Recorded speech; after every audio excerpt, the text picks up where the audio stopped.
to Gab and Jam, episode 67. That's right, that's right, that's right.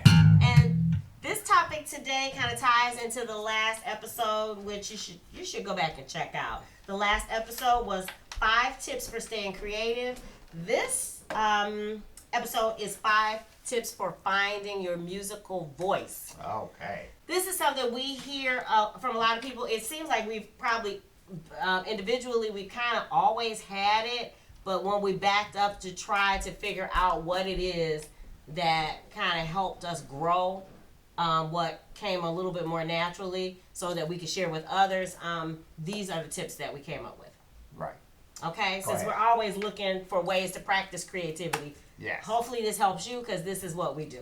All right, so number 1 is let the muse move through you. And what do you mean by that? Okay, so when you are inspired, and I know it's hard because you can be driving down the road, you can be in the middle of a workout, you can be out mowing the grass. Right. If you feel inspired, take out that phone. Yeah. Or a piece of paper, whatever you can get your hands on to capture that inspiration. Right. So when the muse, you're always open for it, and when she comes, which she doesn't, we know she doesn't always come. So definitely don't slam the door in her face. Definitely let her know that she is important, and you're gonna stop and take some time to figure out, at least get the bones of it down. Yeah. Yeah, so that's a big part of it. That's true. I really can't add anything to that. Because even it was nice when we went to Gear Fest this year, finding out that when Craig Anderton was like, you know, how many clips, and that other songwriter guy, that how many clips do you have on your cell phone? That if you're a songwriter, you probably have a bunch of notes and a bunch of those audio clips. Right. Yeah. Yeah. And I'm assuming again that this is probably any art form is the same thing. Yeah. That you just want to make sure that whatever you can do to capture inspiration, no matter how fleeting it is, in that moment, just do it. Yeah. You just get it down. So. Yeah. I even do that with titles. So Okay. The second tip is something they teach when you're teaching writing, or creative writing especially. Imitate first if you must. Right. So even if it is playing somebody else's song whose musical style you like, but you don't already possess the skills to know how to create on your own, original, start with their cover, doing a cover tune. Right. And learn that and allow that to kind of inspire you to twist it into something that is similar but your own. So let me give you an example of that. So like Stanley Clark's got this song called Lopsy Lou. If I can turn my bass on. Here we go.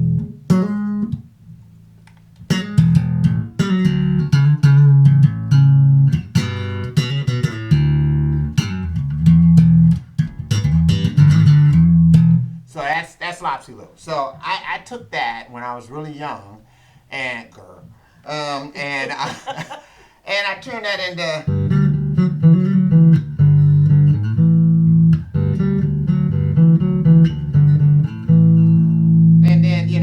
threw a little Prince part on it, like don't you like peace? You know what I mean? So just it's taking different influences from different individuals and kind of always being open to merging them together. But kind of going to that point. Kind of sounds like tip number 3. Is so after you imitate, then merge different people's things into to make your own voice. Wow, I like that. And that all kind of goes into your voice because it was taking the Lopsy Lou part that and taking that same part and turning it into something of my own. Mm-hmm. And then even adding a chord. It's kind of putting all this stuff together. So again, you always have to be open for taking chords. I know there's another song that we had where I had learned Norwegian wood, and it's in 3/4, and it's with a capo. And I took the same song, and I took the same chords, and I built a song in 3/4 time. I Don't Know Me. Oh yeah. And so and that all came out of playing the Norwegian wood chords. Okay. So again, you kind of take these songs and they will give you seeds for something else. Oh, I like that. Seeds You for know, something else. down the road. Songs so, will give you seeds for something else. I'm gonna write they that will, down. especially stuff that you when you imitate. Yeah. It does that. Yeah. But you always got to be cognizant of your voice. You always got to be Yeah. hearing your voice. Or listening out to see when you've hit it. You know, when you're not just imitating anymore, but you have definitely. You have to hit it. Yeah, you've transformed something. And I'll admit, for me, it was a little bit different because I learned to play bass or guitar or whatever else by playing what was in my head first. And then I learned how to play other people's music. And that's the same thing it was for me. So I think that was, but it was because I couldn't. Right. I didn't have the skills. Right. And so that naturally yeah, leads me down that path. But the practical tip is imitate it first and then put those pieces together. So that's actually 2 tips in one. We are going to move on to the next tip, which is something we also heard that Jonathan Brooke does. And I think a lot of musicians do. Try a variety of instruments, methods, environments, and tunings. We've heard that, people try different tunings. All of that will help you figure out some new ways to approach things and something original. Right, it will. I mean, grow. like I just talking about before, I mean, Norwegian Wood was using a capo. And so just using a capo sometimes on guitar could serve as inspiration. I have certain guitars of mine that were tuned to E flat. I mean, I know Hendrix used to tune down to E flat, but there were also a lot of keyboard players when, playing at church. A lot of times they would take songs that were in E, which is kind of like the guitar friendly, bass player friendly key, and they would take it down to E flat. And so in order to be able to still stay in that friendly key, I would tune down to E flat. But tuning down to E flat also helped me from being a keyboard player, because I'm a keyboard player. When I play, I'm attracted to the black keys. Oh, yeah. And so, again, it kind of opened me up for switching between guitar and keys just by having this different tuning on the guitar along with the way that I would play keyboards. So just being kind of open to that. It was something else that forced me to start thinking that way. But being open to being pushed out of your comfort zone is also, an aspect of that. And that's part of picking up different instruments. Picked up the ukulele. Yeah. That inspired a song. I grab up a banjo, do whatever. Right. And just try plucking around on it. You're probably not going to be good, but you'll be surprised. It only takes like a chord or two a few notes to make a song. Right. And before you know it, you rhythmically play 2 or 3 chords together, and you got a song. Yeah, you do. And so it's probably going to be original for you because you're restricted. You're limited from the knowledge of that instrument, that sometimes that is what we understand that people say helps push them into something different. Right, because you're bringing your voice to that instrument, and it's not being clouded by the fact that you already know how to play like somebody else. And and you have a certain level of expertise, and so then you kind of fall back to your comfort zone. You're completely outside of your comfort zone. And that's the thing that it does. It forces you there, and so the only thing you can rely upon is your own creativity. I like that. The next tip is one that's near and dear to us, but listen to all genres of music. So don't limit yourself. Even if you love rock, it might be nice to throw on an Indian, song or you don't even have to go that deep. You'll be surprised. Just open yourself up to like a country song. Open yourself up to like, believe it or not, Lord forbid, a hip hop song. Open yourself up to a EDM song. Or 2. Sometimes you'll be surprised if you kind of expose yourself to a whole genre. It's like I never thought that I was a Wu-Tang Clan fan.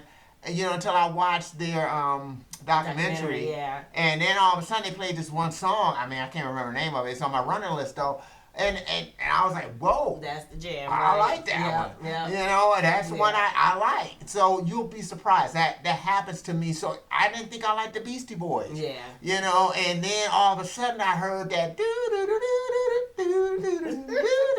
that Sure Shot. I was like, bam, that's my jam. So you'll be surprised what kind of hits you that way. And then of course you that can't help but translate into something that you've done. Right. So if you're practicing regularly, which we talked about in the last episode, Right. somewhere in there, some of that is you're going to pick that up. Your Right. brain is going to pick it up and use it in some way. Right, and then sometimes it even opens you up. So then that opened me up to other songs from like the Beastie Boys, from like Wu-Tang Clan. From it opened me up a little bit more because of the fact that I had found that gem. Yeah. So and then not only that, you know, you start thinking about how you're not gonna always translate that stuff into your music. It's not gonna always just blatantly do that.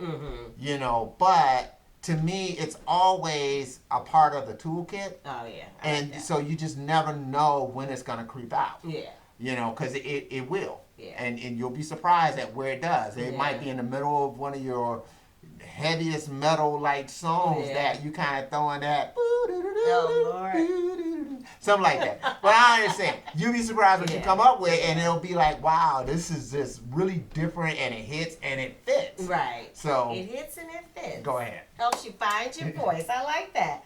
And then finally, another tip for finding your voice is don't be afraid to create. So that goes back to the being messy.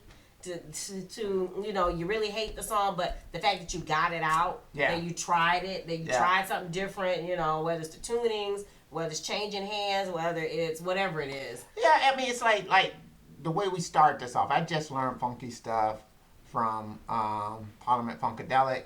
We had to do a couple of different takes of me playing it. Oh yeah. You know, just simply because I'm not used to playing it yet, and so sometimes just kind of learning something and then just doing it on camera that's going to go out to a whole bunch of different people. Yeah. I don't know how many people are going to see it, but there's always an opportunity that tons of people can see it. Yeah. And tons of people can say, oh, thumbs down or whatever else because they don't like the way I played it. But that's okay. Right. I mean, again, I like learning stuff like that. I like learning, not meaning that song, but I like learning pieces like that. So I did like learning the song stuff like that. Do stuff like that. But it's always taking that risk, that challenge. Yeah. That, you know, really that's where the true creativity happens. Yeah. Is, you know, when you're risking everything. And that's again, that's the beauty of jazz.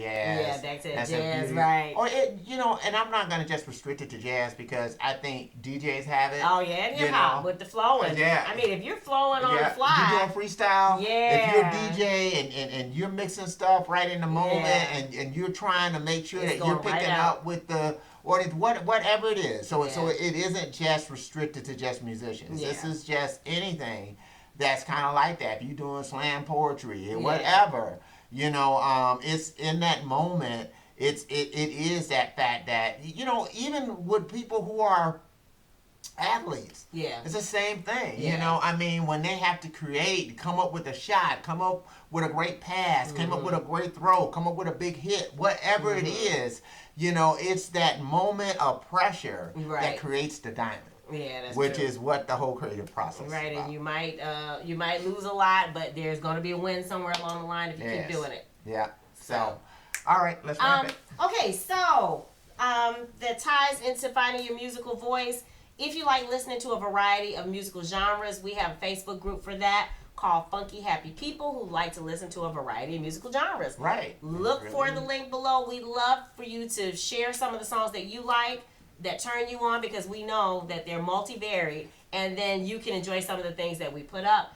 Also, if you're interested in learning more about being your own artistic force, we have Be the Next DIY Rockstar group on Facebook, and you can join and learn all kinds of things and hopefully share some of your work with us. But we talk about blogging, we talk about podcasting, we talk about YouTubing, we talk about finding anything related to building a creative life. Right. That's all it's about. Right. Yeah. And being inspired by others. Yep. All right. As always, if if you dig the vibe, be sure to subscribe. And before we even get to that, just we got a couple things coming up.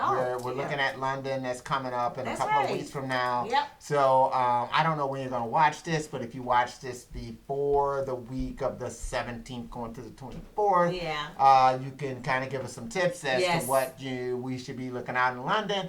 And if you watch it after that, you still want to give us tips, that's fine. I'm not saying that's going to be the last time we go to London, but we won't be able to implement those for our trip.